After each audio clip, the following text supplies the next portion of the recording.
Oi, tudo bem com vocês? Essa será a aula 2 da unidade 5 e nela a gente vai ver alguns exemplos de aplicação de potenciais termodinâmicos, ok? Então, o sumário está aqui, ok? Eu vou primeiro relacionar a segunda lei com potenciais termodinâmicos, depois eu vou usar os potenciais nos exemplos que eu disse. Bom, primeiro, a segunda lei a gente sabe que ela impõe que a variação da entropia é maior ou igual a zero para um sistema isolado. Isso implica que quando todo o sistema evolui e ao terminar a sua evolução, ele vai chegar nesse estado de entropia maior ou igual a zero. Isso significa que esse estado de entropia maior ou igual a zero, ele é um estado de equilíbrio. Se você esperar que o equilíbrio seja atingido, né? Por isso a gente tem que esperar um tempo para que todas as propriedades termodinâmicas parem de evoluir, ok? Então é o seguinte, o que a gente vai fazer agora é usar, a partir da segunda lei, nós vamos determinar alguns critérios para equilíbrio de um sistema, tá? Mas é muito específico, eu vou deixar isso claro, ok? E usando os potenciais. Então esses critérios vão ser obtidos para os potenciais, tá? Então o primeiro exemplo vai ser quando a gente tem um sistema em contato com o reservatório térmico. Nessa condição, como eu venho repetindo, a temperatura é fixa. Então, o que a gente vai ter aqui é isso, né? Vamos considerar um sistema,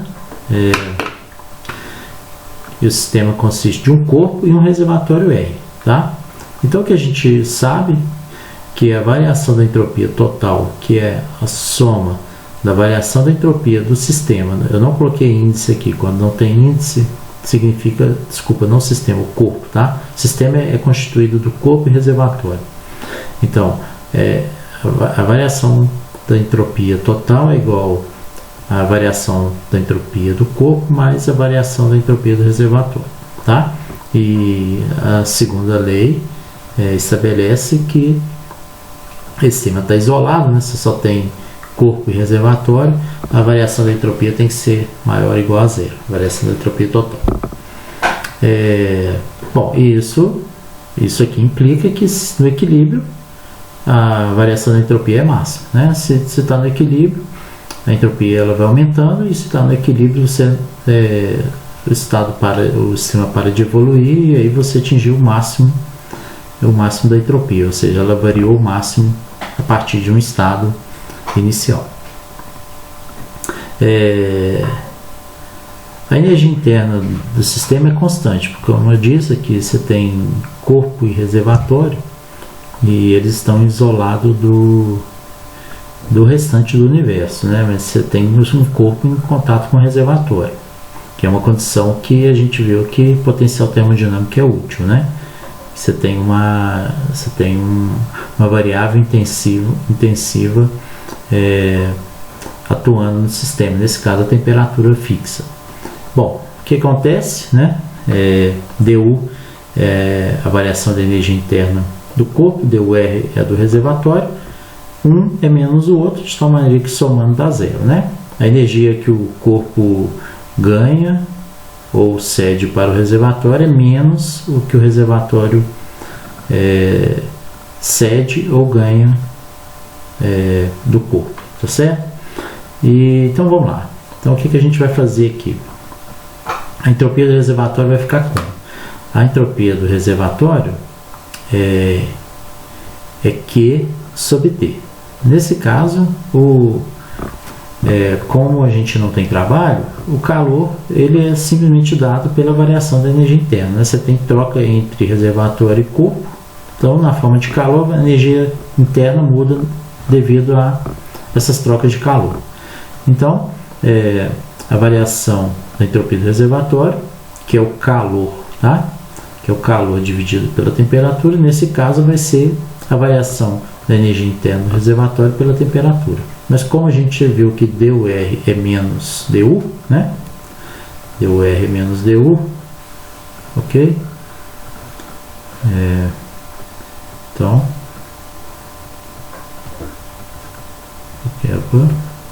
canetinha não tá, canetinha falha, não era para falhar não, mas ok. Então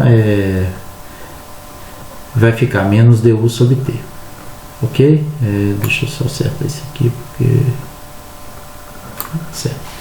Assim, inserindo essa expressão para a variação da entropia do reservatório na expressão da variação total da entropia, vai ficar dST igual a ds do corpo menos du sobre t.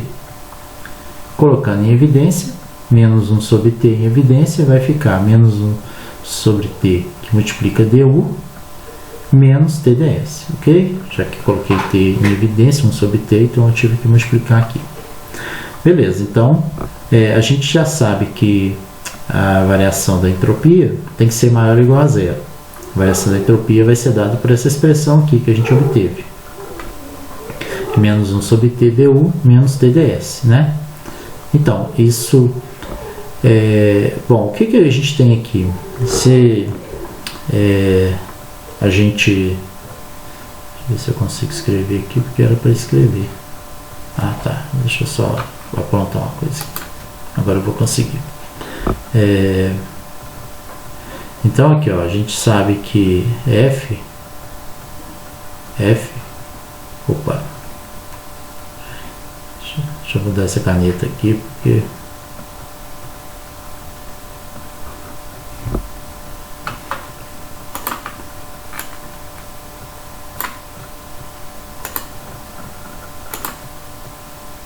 ok. Então a gente sabe que F é igual a U menos ds. Como aqui a gente tem um processo em que t é constante, né?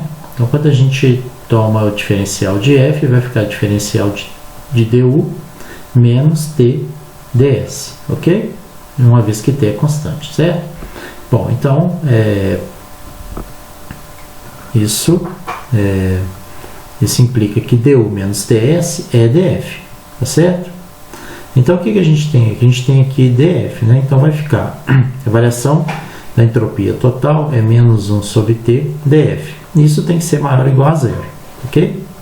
Bom, se menos df sobre t tem que ser maior ou igual a zero, isso implica que, como t é positivo, né? Estamos tratando de temperatura termodinâmica, só tem valores positivos, df tem que ser menor ou igual a zero. Então, o resultado que a gente obteve aqui, como um critério para a evolução do sistema, que no equilíbrio, a energia livre de Helmholtz, né, deve ser mínima no estado de equilíbrio. Então, por quê? Se df é igual a zero ou negativo, significa que você vai para um estado em que a energia livre de Helmholtz é menor do que a energia livre de Helmholtz no estado inicial. Então a variação foi negativa, isso significa que o estado final tem uma energia livre F mínima, ok? Então vocês viram que isso, a partir da segunda lei, a gente obteve um critério para a evolução do sistema, e esse critério é que no estado de equilíbrio a energia livre de Helmholtz é mínima, ok? Então vamos agora para o segundo caso. Agora então nós vamos manter temperatura e pressão fixas, ok? Então, de novo, a gente tem um sistema consistindo de um corpo e um reservatório R. O corpo a gente não vai usar o índice, o reservatório a gente vai usar o R, tá? Novamente, a variação da entropia total é a soma da variação da entropia do corpo mais do reservatório. A variação da entropia do reservatório é o calor trocado por ele a uma dada temperatura, que é fixa, né? Ok? E agora a expressão da primeira lei, né, estabelece que a variação da energia interna do reservatório é igual a dQ do reservatório mais dW do reservatório, tá? Nesse caso aqui, a gente tem dois reservatórios, né? Um reservatório de temperatura, que é um reservatório térmico, e um reservatório de pressão. Você pode pensar que a pressão é constante, né? Então, o ambiente, nesse caso, ele é capaz de realizar trabalho mecânico. Você tem uma pressão ali, ok? E o volume pode mudar, certo? Então, pode existir trabalho mecânico e de outras naturezas também, tá? Assim, então, o que a gente vai fazer? Como a variação da entropia do reservatório é dQr sobre T, se a gente inverter aqui para dQr, vai ficar du menos dw, né? Então, a variação da entropia do reservatório vai ser du sobre T menos dw sobre T, né? Passa para lá, todos dois estão divididos por T. De novo, a variação da energia, você só tem o corpo e o reservatório. Esse reservatório é o ambiente, né? Você viu que aqui a gente já pode ter um reservatório de pressão e temperatura. A variação e esse conjunto, sistema, está isolado do restante do universo, certo? A variação da energia interna do reservatório vai aparecer como menos a variação da energia interna do corpo. E o trabalho realizado pelo reservatório vai aparecer como menos o trabalho realizado pelo corpo, né? Ok? Se o reservatório realiza trabalho sobre o corpo, quer dizer que o corpo, então o corpo está recebendo trabalho que é positivo, né? Que a gente viu que trabalho feito sobre o sistema, nesse caso o corpo, ele é considerado como positivo, né? Mas então um é menos o outro, né? Um perde energia na forma de trabalho, o outro ganha energia na forma de trabalho. Voltando então aqui, a variação da energia do reservatório vai ser menos du sobre T, né? Que é o dur passou para menos du, e a variação e o trabalho aqui, ele vai ficar menos, o trabalho ele bom, aqui vai ficar dq é du menos dw, né? Então dwr, então seria ok, mas dwr é menos menos dw, então você ficou mais dw. E como o trabalho é menos PDV, né? O trabalho dW é menos PDV, então ficou aqui menos PDV sobre T. Assim, então, a variação da entropia total é igual à variação da energia do corpo, da entropia do corpo, desculpa, energia não, da entropia do corpo menos du sobre T menos PDV sobre T.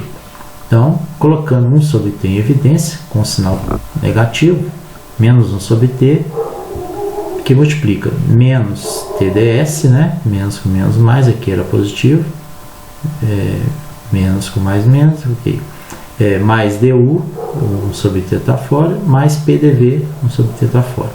Bom, a variação da energia total, a variação da entropia total tem que ser maior ou igual a zero, ok? Bom, e aí, o que a gente fica? Se a gente olhar aqui dentro, né? Olha só, vai ficar du mais PDV mais menos TdS. Isso é dG, né? De novo, por que é dG? Porque a gente viu que energia livre de Gibbs é U mais PV menos TS, ok? Bom, como se tomar diferencial aqui, vai ficar dG, aqui vai ficar du. Como P e T são fixos, então vai ficar, a diferencial aqui vai ficar só PDV e aqui vai ficar TDS, certo? Não tem o SDT e não tem o VDP, porque P e T são fixos. Então, ok. Então, isso aqui é DG, né? Para essa condição em que temperatura e pressão são fixas. Então, aqui, então, olha só. A variação da entropia total é menos 1 sobre T dG. Isso tem que ser maior ou igual a zero, pela segunda lei, né? Como T é positivo, então isso implica que dG tem que ser menor ou igual a zero. Deu o sinal menos aqui, multiplica os dois lados por menos, vai inverter aqui o sinal da desigualdade, né? Então, o que acontece? A energia livre de Gibbs deve ser mínima no estado de equilíbrio. Novamente, se dG é igual ou menor que zero, isso significa que no estado de equilíbrio você foi para uma energia livre de Gibbs menor do que a energia do estado inicial. Como você está no equilíbrio, você já atingiu o valor mínimo dela, tá? Ok? É isso que pressupõe. Se está no equilíbrio, você não evolui mais, né? O sistema ele vai evoluir espontaneamente para o equilíbrio, porque você tem porque é assim que acontece, né? Ele vai espontaneamente para o equilíbrio, não tem entrada mais de energia, então a temperatura igualou, pressão quer dizer, a temperatura e pressão já eram iguais, mas todos os processos que tinham que ocorrer, né, tipo expansão, troca de entropia, troca de energia interna, já foram terminados. Então a energia livre de Gibbs G deve ser mínima no estado de equilíbrio. Então, ok, o que eu quero deixar claro é que esses dois critérios só valem para as condições estabelecidas. Quais são as condições estabelecidas? Que a energia livre de Gibbs deve ser mínima no estado de equilíbrio num experimento ou num processo em que temperatura e pressão são fixas, e que a energia livre de Helmholtz deve ser mínima no estado de equilíbrio num experimento em que a temperatura é fixa. Aí você vai falar assim, mas isso é muito restrito? Isso é restrito, mas isso não é tão restrito, porque você pode fazer, por exemplo, um experimento mantendo a temperatura constante, você vai arrumar um jeito, ou se a temperatura do ambiente não está mudando, ok. Ou então você põe faz um arranjo experimental no laboratório, controla a temperatura, controla a pressão e deixa moer lá. A reação química, por exemplo, vai ocorrendo, e aí o que acontece é que você se for, nesse caso, temperatura e pressão fixa, vai atingir o mínimo da energia livre de Gibbs, tá? Se for só com temperatura, o mínimo da energia livre de Helmholtz. Bom, isso é extremamente importante e muito útil na química, assim, sabe? Tanto é que os químicos eles calculam esses valores de variação da energia livre de Gibbs, de Helmholtz, da entalpia para vários sistemas. Então isso aí já está tabelado, sabe? Quando você vai de um estado a outro, assim, por exemplo, né? Você está para várias reações químicas. Então essas grandezas têm uma importância enorme para eles, certo?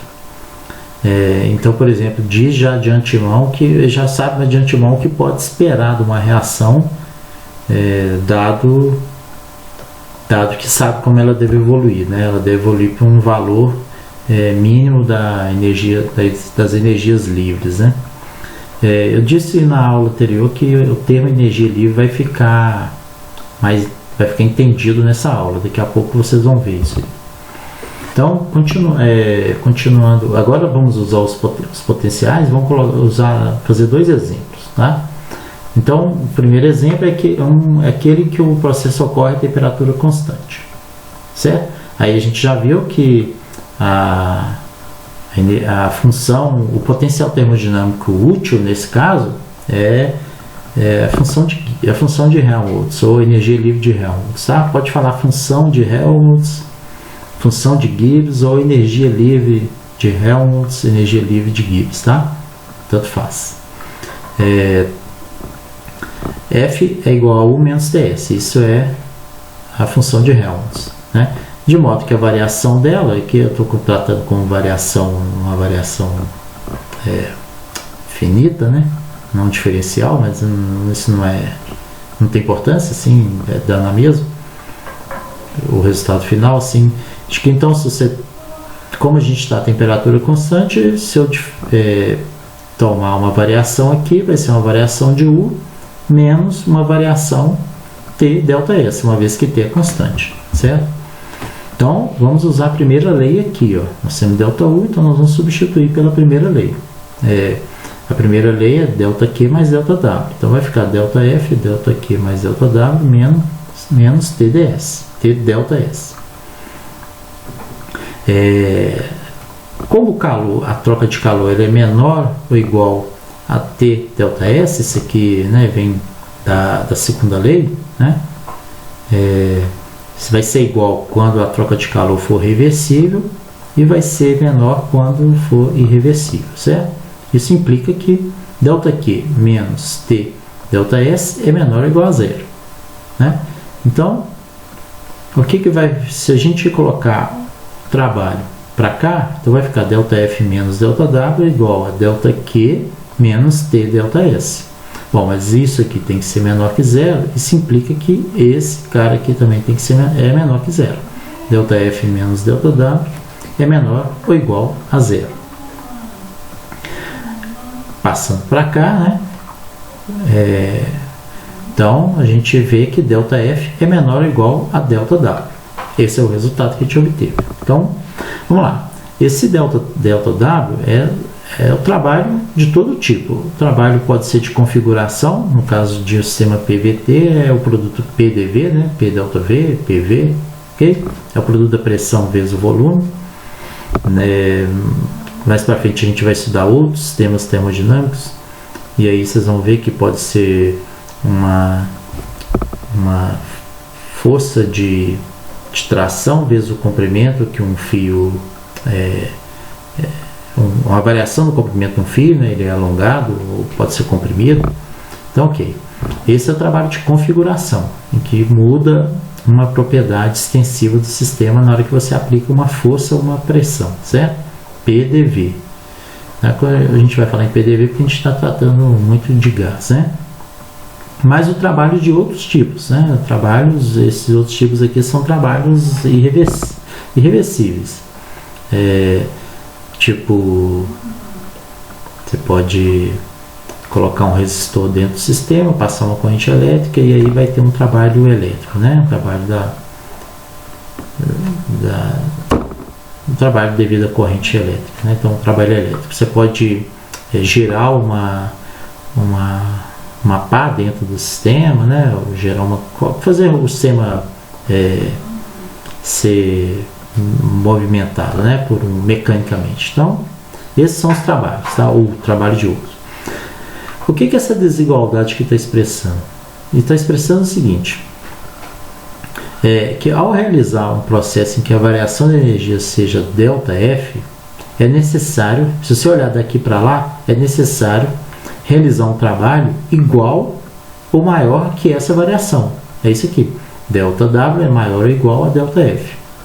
Então, você fez um processo, a energia vai mudar ΔF. O trabalho que tem que ser feito para que essa energia mude de ΔF é menor ou igual. Vai ser igual quando o processo for reversível e vai ser maior quando o processo for reversível. Ou seja, você vai ter que entrar com mais energia na forma de trabalho para poder conseguir uma variação da energia do sistema, da energia livre de Helmholtz no sistema, tá? Agora, se a gente pensar por outro lado, ok, o que eu tenho que fazer de trabalho para variar a energia? Agora, se eu falar, eu tenho essa energia, eu quero realizar trabalho com ela, ok, posso. Então, se o trabalho for realizado às custas da energia ΔF, né, o trabalho que você vai conseguir extrair do sistema, ele é igual ou menor do que o decréscimo na energia. Então, você tem energia. Se você extinguir essa energia toda, né, você usou ela toda para realizar trabalho, quanto de trabalho você consegue? No máximo, trabalho igual à quantidade de energia que eu tenho aqui, ΔF, tá? Se o processo for irreversível, a quantidade de trabalho é menor. Nesse sentido, que faz jus ao nome energia livre, tá? Um sistema, qual que é a energia que o sistema vai ter para poder ser usada para realizar trabalho? É a energia de Helmholtz, tá? Essa quantidade de energia de Helmholtz, ela pode ser usada para trabalho. Então, nesse sentido, é a quantidade de energia que está livre para poder ser usada para realizar trabalho, tá? Sendo que, na realidade, ela só vai ser igual, o máximo dela é exatamente a quantidade ΔF que eu quero decrescer, quando o processo é reversível, né? Não sendo, eu vou ter menos energia, eu vou usar toda a energia, mas eu vou conseguir menos trabalho eu vou conseguir menos energia na forma de trabalho do que eu entreguei para o sistema. Isso porque o processo é irreversível. Você sabe que no fato de ser reversível, o que acontece é que a entropia aumenta. Então a entropia dá uma medida de quanto energia está indisponível, né? Então você tem 100 de energia, você conseguiu 50 de trabalho, os outros 50 de energia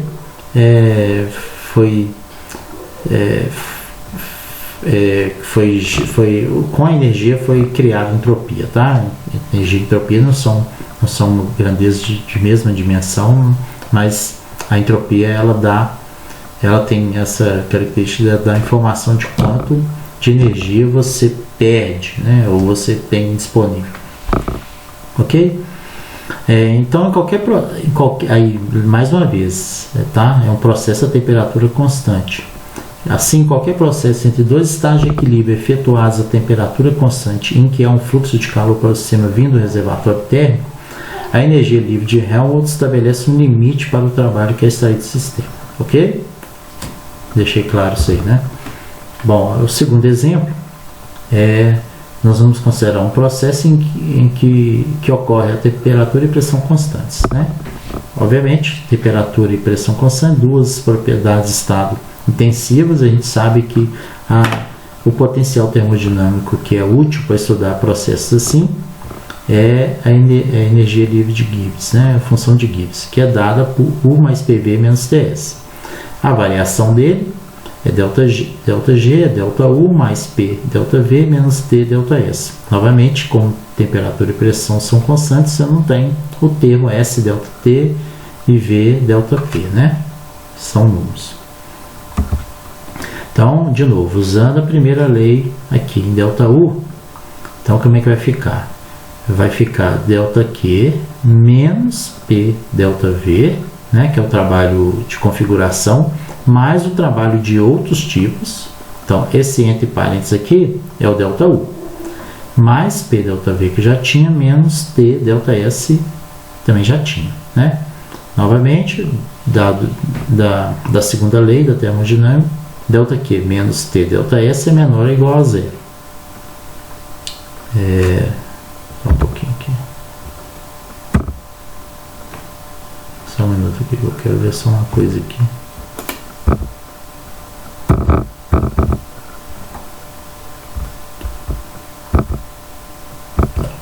Só que achei que tinha visto coisa errada lá, mas ΔQ menos T ΔS é menor ou igual a zero, né? Então assim, se a gente pegar aqui ΔQ menos TdS, né? Então, mas vamos lá. ΔG. Bom, olha só, esse menos PDV elimina esse mais PDV. Então vai ficar ΔQ mais trabalho de outros menos TdS. Então a gente pode separar ΔG, esse trabalho de outros tipos vem para cá, menos trabalho de outros tipos, é igual a ΔQ menos TdS. É menor ou igual a zero, isso implica que o lado de cá tem que ser menor ou igual a zero. ΔG menos o trabalho de outros tipos é menor ou igual a zero. Olha só, não parece mais o trabalho do tipo reversível, né? Um trabalho de configuração, porque ele morreu aqui, né? Certo? Só sobrou trabalho de outros tipos. Então o resultado final é que ΔG, a variação da função de Gibbs, é menor ou igual ao trabalho de outros tipos. Então essa desigualdade expressa o fato de que, se você realizar um processo em que a variação da energia ΔG ao realizar um processo em que a variação da energia seja ΔG, isso só é conseguido se o trabalho for de outro tipo que não seja o trabalho de configuração. Tá? Você não consegue mudar a energia por trabalho de configuração. Você não consegue reduzir. Diferente em energia de Helmholtz, que você podia, você tinha que fazer um trabalho maior ou igual ao tanto que você queria variar na energia. Mas esse trabalho podia ser PDV, podia ser de outros. Se fosse igual, né, se é igual, lá seria trabalho tipo PDV. Maior do que a variação da energia livre de Helmholtz seria trabalho não PDV, né? E aqui não tem trabalho PDV, só tem trabalho de outros tipos, tá? Você só consegue mudar então a energia, a função de Gibbs, né, com trabalho de outro tipo, tá? Que não seja PV, ou PDV, PΔV, tá certo? Ou produto P vezes o volume, certo? Assim, em qualquer processo entre dois estágios de equilíbrio efetuados a temperatura e pressão constantes, em que há fluxo de calor entre o sistema e o reservatório térmico, é necessário realizar trabalho de outro tipo. E esse trabalho é igual ou maior que a variação da energia livre de Gibbs no sistema. Então você só muda nessa configuração, tá? Esse critério só se aplica aqui, tem que deixar claro. Você só muda assim nessa configuração, é isso aqui. Em outras configurações, a energia livre de Gibbs muda por outros fatores, tá? A energia livre de Gibbs. Então, se você tem um experimento em que essa condição está presente, qual a condição? Temperatura e pressão constantes. Aí você, beleza, se eu tenho que esse resultado aqui. Eu só vou conseguir mudar a energia livre de Gibbs se eu fizer trabalho de outra natureza que não seja PDV. Ok? Certo? E novamente esse resultado é muito importante porque ele já te dá essa informação. Se eu quero mudar, eu tenho que entrar no trabalho. Por exemplo, eu quero fazer a energia livre de Gibbs numa reação química mudar, né, e ela está sob essas condições, você vai ter que entrar com, por exemplo, trabalho elétrico. Você passa uma corrente lá no sistema, ok? E lembrando que o trabalho que você vai efetuar via trabalho elétrico tem que ser maior do que ΔG, porque esse trabalho é irreversível, né? O trabalho elétrico. Então ele tem que ser maior do que essa quantidade. Ok? Então